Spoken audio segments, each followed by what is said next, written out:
In this quick tip, I'll show you a little trick you can do to configure your MPC2000 or XL to use 10 individual outputs by combining the stereo output with the 8 individual outputs on the rear.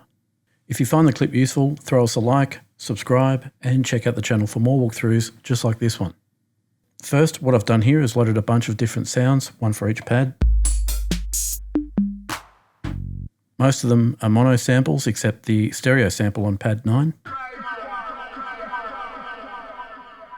Many of you who own a 2000 or XL, I'm sure know how to route sounds through the 8 individual outputs by now.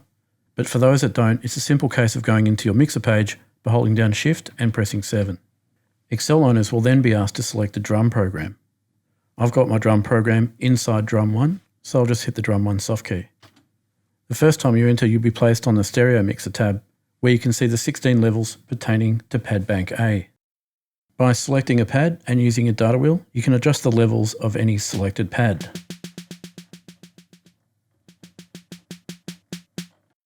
But these levels here specifically manage what's going out via your stereo output. If we want the individual outputs, press the soft key labelled InDiv.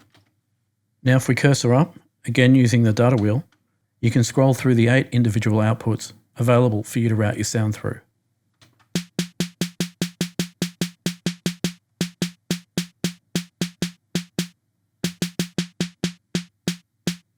With regard to the last 2 channels, which can be considered as 9 and 10, I'll use the stereo sample on pad 9, which I'm going to leave unassigned with the dash at the top here, because I want this sound only to appear at my stereo output and not through any of my individual outputs.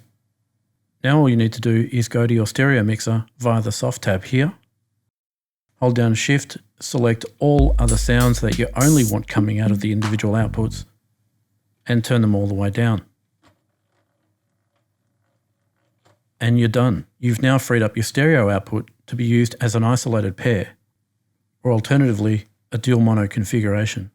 But your sample will dictate what that needs to be, because you'll either be routing mono or stereo samples out of your outputs.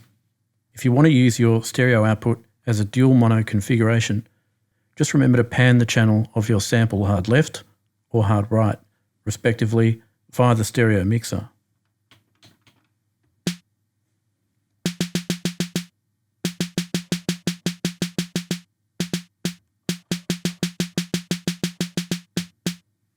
Anyway, if you found that useful, hit like, subscribe, and check out the channel for more walkthroughs just like this one.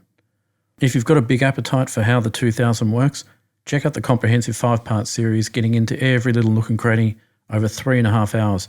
Playlist in the description area below. Last of all, if you're on Instagram, pay us a visit at TONELAB. Thanks for watching, and bye for now.